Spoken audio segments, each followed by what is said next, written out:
Hey everyone, it's Mike again, and in this video we will be showing you exactly how to play the A minor 7 chord.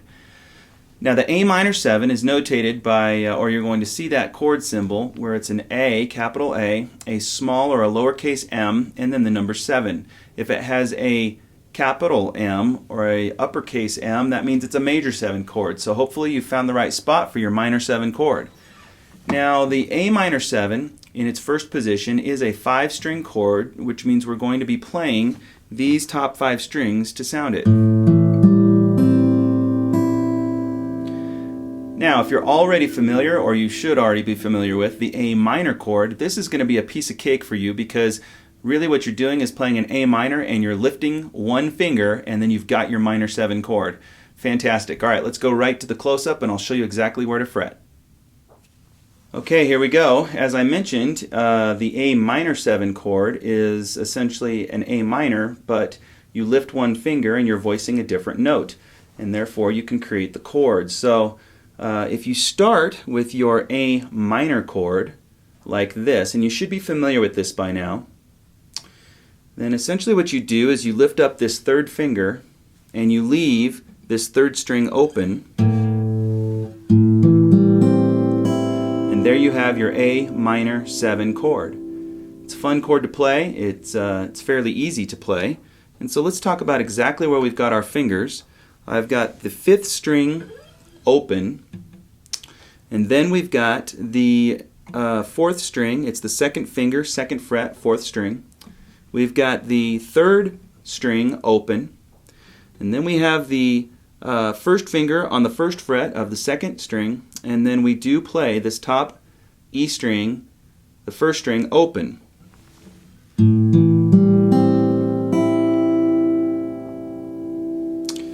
Now I'm not going to go too far into theory on this lesson. You can check out some of our other resources to understand some of the theory behind minor 7 chords.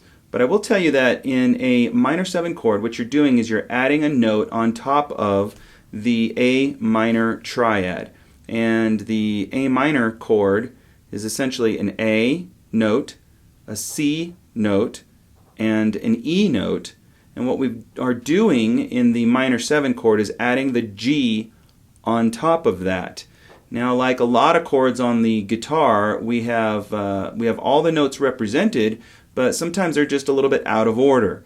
And what we're actually playing when we have these strings fretted exactly like this for the minor 7 chord is we're actually playing an A, and then we have an E right here, and then we have a G being played right here. That's this open string. Here's a C, and then we have another E.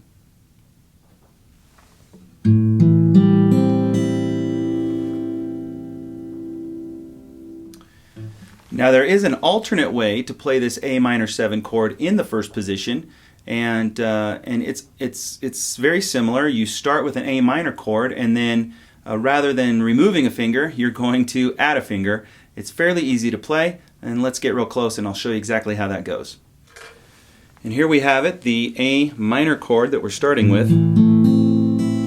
But rather than lifting this finger up in order to create this open G note, which is what we need to create the minor 7 chord, we're going to leave that thing in place, and we're going to take our 4th finger and play the 3rd fret of the 1st string. Just place that right there, and as a result we're going to add that G right to the top and voice our A minor 7 chord in that way. Really the choice is yours. It's a matter of how you like to hear it, of whether you play it this way or with that G sort of sitting in the middle of the chord here. Well, I think minor 7 chords are beautiful, and hopefully you will too. So practice that chord and have fun doing it.